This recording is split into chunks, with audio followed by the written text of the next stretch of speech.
Hello friends, आज अपन पढ़ेंगे प्रतिहार वंश का इतिहास। दोस्तों, प्रतिहार वंश का इतिहास इंपॉर्टेंट है क्योंकि ये छोटा सा चैप्टर और यहाँ से अधिकांश क्वेश्चन आते रहते हैं, इसलिए अपन इन्हीं चैप्टर को अच्छे तरीके से करेंगे। तो चलते हैं दोस्तों, बिना समय गवाएं।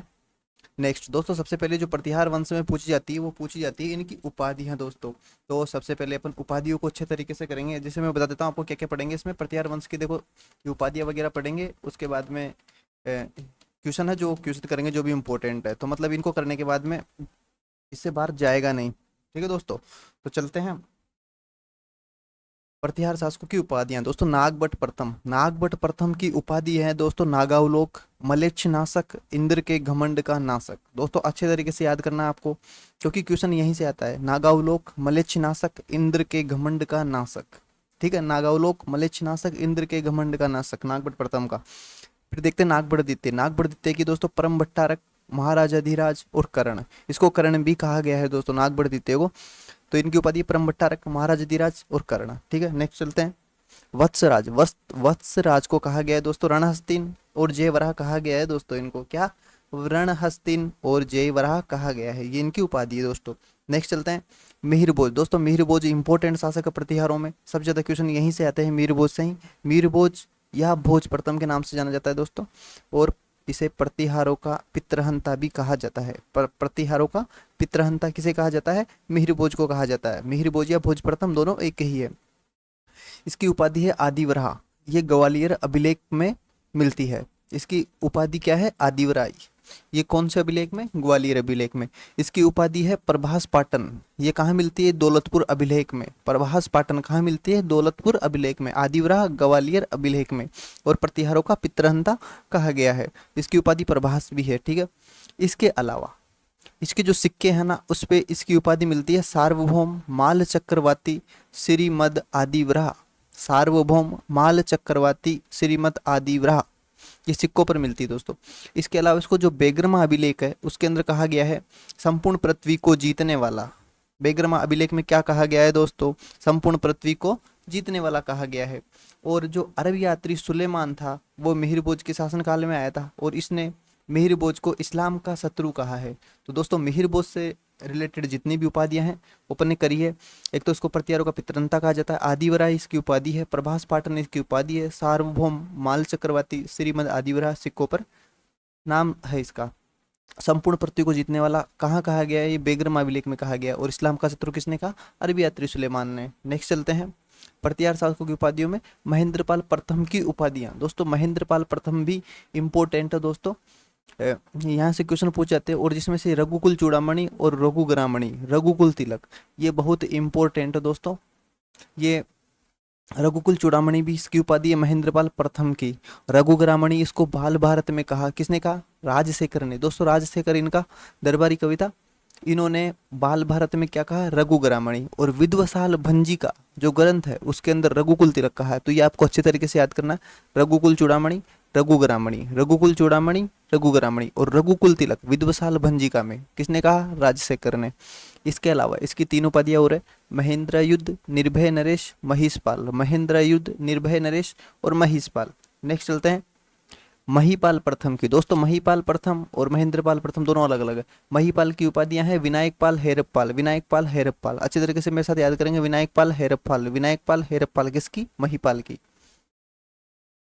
राजशेखर ने क्या उपाधि दी इसको? वो दी है रघुवंश मुक्तामणि। और जो महेंद्रपाल की में है रघुकुल चूड़ामणि और यहाँ पे है रघुवंश मुक्तामणि। ये यहाँ से कंफ्यूजन करके सवाल आता है दोस्तों, इसलिए अच्छे तरीके से याद करना। आर्यवर्त का महाराजाधिराज, आर्यवर्त का महाराजाधिराज भी महीपाल को कहा जाता है। नेक्स्ट चलते दोस्तों, मंडोर था ना, मंडोर के प्रतिहार शासकों की उपाधियां। मंडोर के नरभट्ट की उपाधि क्या थी? पिल्लीपणी और पेलोपेली। नरभट्ट की उपाधि क्या थी? पिल्लीपणी और पेलोपेली। पिल्लीपणी और पेलोपेली किसकी?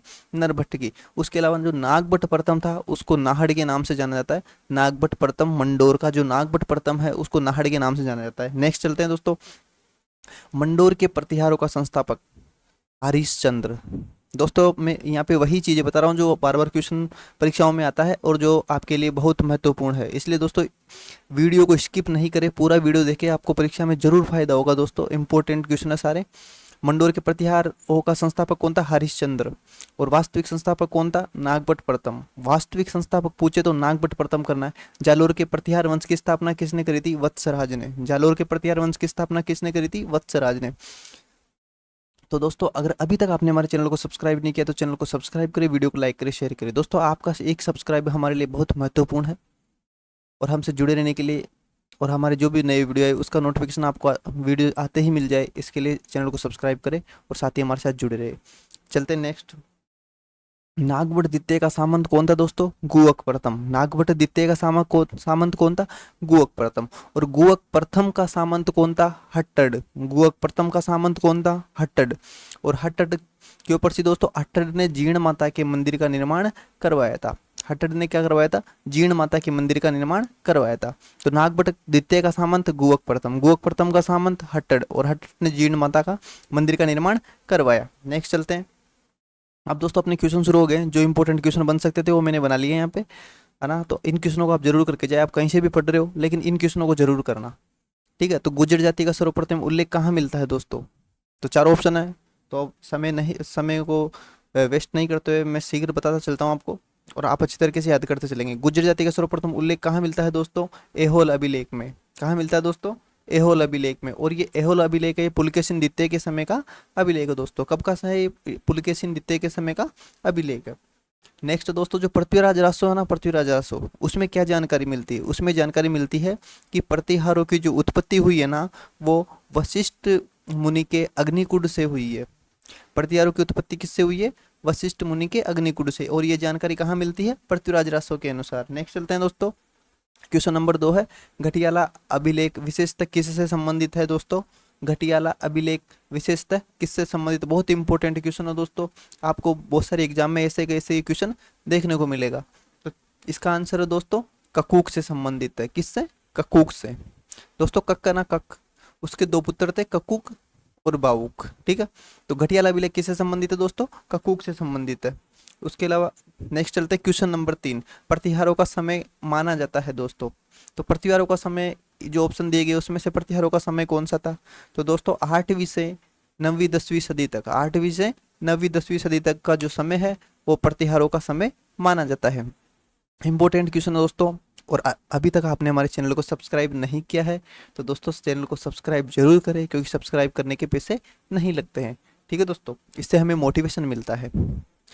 क्वेश्चन नंबर 4, उदोतन सूरी किसका दरबारी था? दोस्तों इंपॉर्टेंट है, उदोतन सूरी का नाम आपने सुना होगा। इन्होंने कुवलय माला की रचना करी थी। किसकी? कुवलय माला एक ग्रंथ है, उसकी रचना करी थी। तो ये किसका दरबारी कवि था दोस्तों?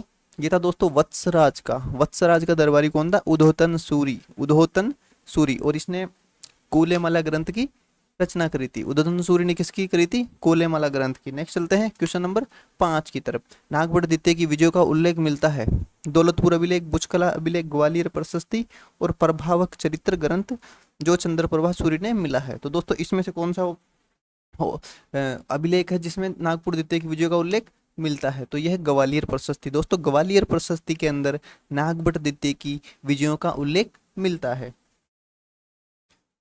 इसके अलावा जो बुचकला अभिलेख है वो जोधपुर में है, जोधपुर से मिला है दोस्तों। बुचकला अभिलेख कहाँ है? जोधपुर। बुचकला अभिलेख जोधपुर।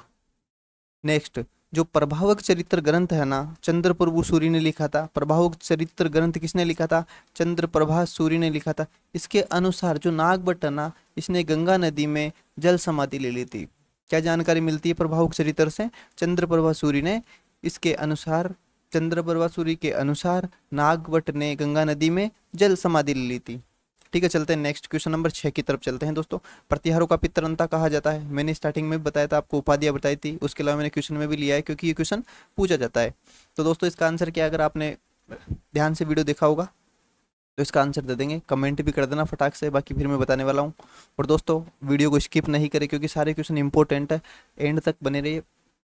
लास्ट की जो स्लाइड है वो तो बहुत ही इंपॉर्टेंट है, और सब्सक्राइब नहीं किया है तो सब्सक्राइब जरूर कर ले। प्रतिहारों का पितरंता कहा जाता है दोस्तों मिहिर भोज को, मिहिर भोज या भोज प्रथम को प्रतिहारों का पितरंता कहा जाता है। दूसरा नाम क्या है इसका? भोज प्रथम, मिहिर भोज या भोज प्रथम। ठीक है, क्वेश्चन नंबर 7, किसका शासनकाल प्रतिहारों का स्वर्ण काल कहलाता है दोस्तों? दोस्तों बहुत इंपॉर्टेंट क्वेश्चन है, किसका शासनकाल प्रतिहारों का स्वर्णकाल कहलाता है? इसका आंसर भी है दोस्तों मिहिर भोज, क्योंकि दोस्तों मिहिर भोज का शासनकाल प्रतिहारों का स्वर्णकाल कहलाता है।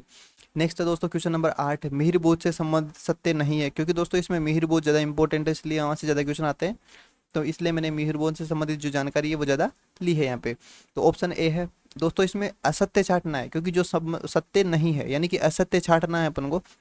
बेगरमा अभिलेख में संपूर्ण पृथ्वी को जीतने वाला बताया गया, ये बिल्कुल सही है दोस्तों, अपन ने पढ़ के आए हैं भी पीछे। बेगरमा अभिलेख में मिहिर भोज को संपूर्ण पृथ्वी को जीतने वाला बताया गया है। ऑप्शन नंबर बी है दोस्तों, इसके शासनकाल में अरबी यात्री सुलेमान भारत आया, बिल्कुल सही बात है दोस्तों, अरबी यात्री सुलेमान भारत आया था और मिहिर भोज को इस्लाम का शत्रु बताया इसने। सुलेमान ने कौन सी पुस्तक लिखी? किताब उल सिंध वल हिंद, किताब उल सिंध वल हिंद, याद करो, किताब उल सिंध वल हिंद। इसमें मिहिर भोज को क्या बताया है? अरबों का शत्रु बताया, क्या बताया? अरबों का शत्रु बताया। और ऑप्शन नंबर डी है दोस्तों, प्रथम शासक जिसने अरब आक्रमणों को असफल किया। तो दोस्तों इसमें जो ऑप्शन नंबर डी है वो सत्य नहीं है, क्योंकि दोस्तों मिहिर भोज से पहले ही नागभट्ट द्वितीय ने अ, अरब आक्रमणों को असफल कर दिया था दोस्तों। नागभट्ट द्वितीय प्रथम शासक था जिसने अरब आक्रमणों को असफल किया था। नेक्स्ट चलते दोस्तों क्वेश्चन नंबर 9 की तरफ। बी.एन. पाठक ने किसे भारत का अंतिम हिंदू सम्राट कहा? बी.एन. पाठक ने किसे भारत का अंतिम हिंदू सम्राट कहा दोस्तों? इसका आंसर है दोस्तों महेंद्रपाल प्रथम को। किसको कहा? महेंद्रपाल प्रथम को कहा। किसने? बी.एन. पाठक ने। भारत का अंतिम हिंदू सम्राट किसे कहा? महेंद्रपाल प्रथम को। दोस्तों इंपॉर्टेंट क्वेश्चन है, पूछा जा सकता है। इनके दरबारी विद्वान व गुरु कौन थे? राजशेखर थे। किसके? महेंद्रपाल के। और इनको जो उपाधि दी है वो मैंने पिछले बता दी है दोस्तों, मैंने कंटेंट को रिपीट नहीं किया है बार बार, ताकि आपके पास कंटेंट बढ़े नहीं और आप कम समय में इसको अच्छे तरीके से याद कर ले। दोस्तों ये जितनी भी स्लाइडें मैंने बताई है इसको अच्छे तरीके से याद करके जाना। मैं कह रहा हूँ कि इससे क्वेश्चन आपका बाहर नहीं जाएगा, चाहे से कोई सी भी एग्जाम हो, क्योंकि क्वेश्चनों का लेवल जो लिया है वो भी अच्छा है और इसके अंदर जो कंटेंट प्रोवाइड किया गया है वो भी एग्जाम रिलेवेंट ही है पूरा। तो चलते हैं दोस्तों नेक्स्ट क्वेश्चन नंबर 10 की तरफ। अल मसूदी किसके शासनकाल में भारत आया था? दोस्तों इससे पहले मैंने बताया था आपको कि मिहिर भोज के शासनकाल में कौन आया था? सुलेमान आया था। उल किताब वल सिंध उल हिंद, ठीक है। इसमें अरबों का शत्रु बताया था मिहिर भोज को। लेकिन यहाँ है अल मसूदी। अल मसूदी किसके शासनकाल में आया था? इसका आंसर है दोस्तों महीपाल प्रथम के में। तो दोस्तों महीपाल और महेंद्रपाल में कंफ्यूजन होते रहते हैं, इसलिए इसको अच्छे तरीके से याद करना है आपको। महीपाल प्रथम के शासनकाल में अल मसूदी कहाँ आया था? भारत आया था। अल मसूदी ने गुजर प्रतिहारों को क्या कहा? अल गुजर कहा। गुजर प्रतिहारों को क्या कहा? अल गुजर कहा। और जो गुजर राजा है उसको बोरा कहा। गुजर राजा को क्या कहा? बोरा। मिहिर भोज, इनके शासनकाल में कौन आया था? अरबी यात्री सुलेमान आया था। किसके में? मिहिर भोज के शासनकाल में कौन आया था? अरबी यात्री सुलेमान। नेक्स्ट चलते हैं दोस्तों क्वेश्चन नंबर 11 की तरफ। दोस्तों इंपॉर्टेंट जितने फैक्ट थे मैंने कवर कर लिए हैं। चैनल को सब्सक्राइब कर ले, साथ ही अपने जो फ्रेंड्स आपके तैयारी कर रहे हैं उनके लिए भी ये इंपॉर्टेंट कंटेंट शेयर जरूर कर दे, ताकि उनको भी परीक्षा में फायदा हो।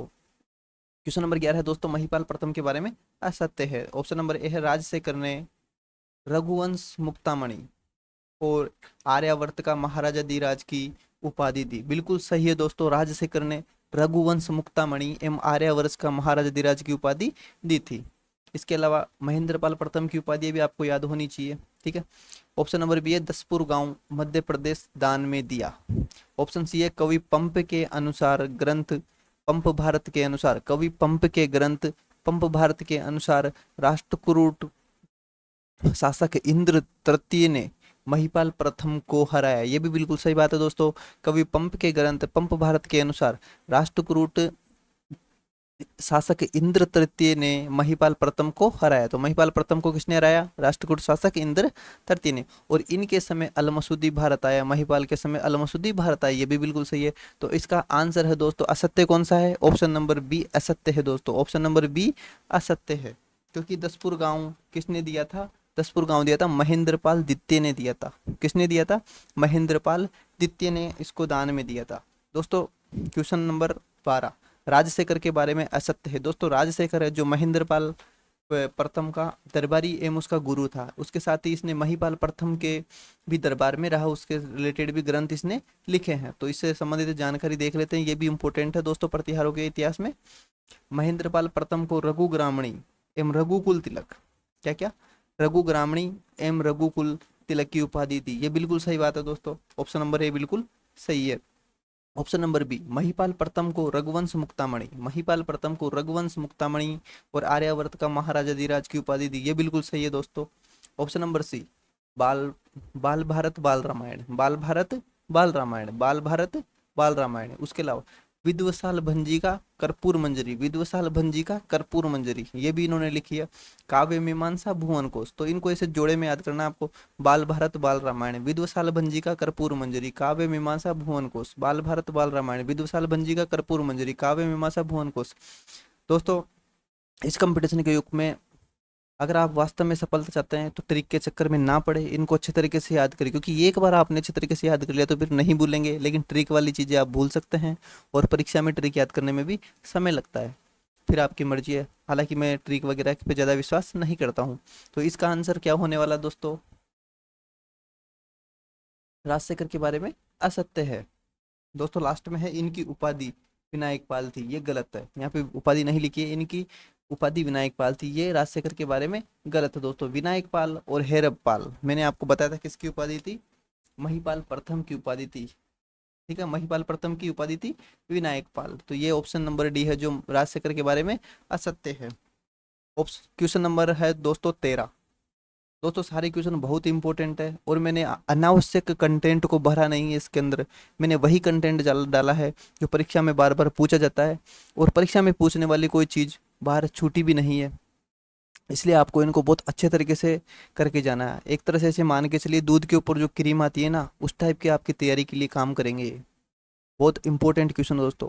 और चैनल को सब्सक्राइब करें, साथ ही अपने फ्रेंड्स को भी शेयर करें, ताकि अपना जो परिवार है ये और बड़ा हो सके और अधिक लोगों को इसका फायदा मिल सके। चलते दोस्तों क्वेश्चन नंबर 13। किस शासक से मंडोर के प्रतिहारों की वंशावली का प्रारंभ माना जाता है? दोस्तों इसमें ऑप्शन नंबर ए में है रज्जिल, ऑप्शन बी है नरबट, ऑप्शन नंबर सी है नागभट्ट प्रथम, और ऑप्शन नंबर डी है सिलूक। तो इसका आंसर है दोस्तों ऑप्शन नंबर ए रज्जिल। रज्जिल से दोस्तों मंडोर का जो प्रतिहार है उनकी वंशावली का प्रारंभ माना जाता है, जबकि मंडोर के प्रतिहारों की स्थापना या संस्थापक तो हरिश्चंद्र है, लेकिन वंशावली का प्रारंभ रज्जिल से माना जाता है। और रज्जिल ने राजसूय यज्ञ भी करवाया दोस्तों। रज्जिल ने क्या करवाया? राजसूय यज्ञ भी करवाया, ठीक है। नेक्स्ट है दोस्तों नागभट्ट प्रथम। इसने मेड़ता जीतकर और मेड़ता को राजधानी बनाई, किसने? नागभट्ट प्रथम ने। नागभट्ट प्रथम ने मेड़ता जीतकर उसको राजधानी बनाई। क्वेश्चन नंबर इसके बाद में सिलुक। इसने सिद्धेश्वर महादेव मंदिर, सिद्धेश्वर महादेव मंदिर जोधपुर में बनवाया सिल्लुक ने। दोस्तों इंपॉर्टेंट है, याद कर लेना आ जाए तो, क्योंकि बस इसके अलावा ज़्यादा इन्फॉर्मेशन है नहीं सिल्लुक के बारे में। एक ही है सिद्धेश्वर महादेव मंदिर जोधपुर में बनवाया, इसलिए पूछा जा सकता है। Question number 14।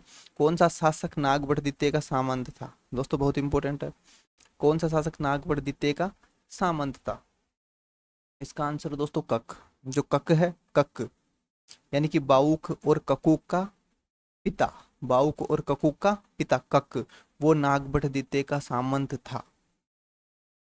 और दोस्तों ये झोट है, झोट। झोट एक वीणा वादक था, झोट शासक था लेकिन ये वीणा भी बजाता था, ठीक है।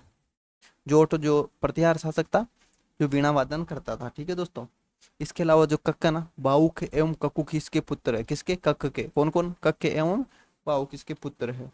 इसके अलावा जो बाउक है, बाउक प्रतिहार वंश प्रशस्ति के अनुसार इसने मंडोर में विष्णु मंदिर बनवाया। प्रतिहार वंश प्रशस्ति के अनुसार इसने मंडोर में विष्णु मंदिर बनवाया।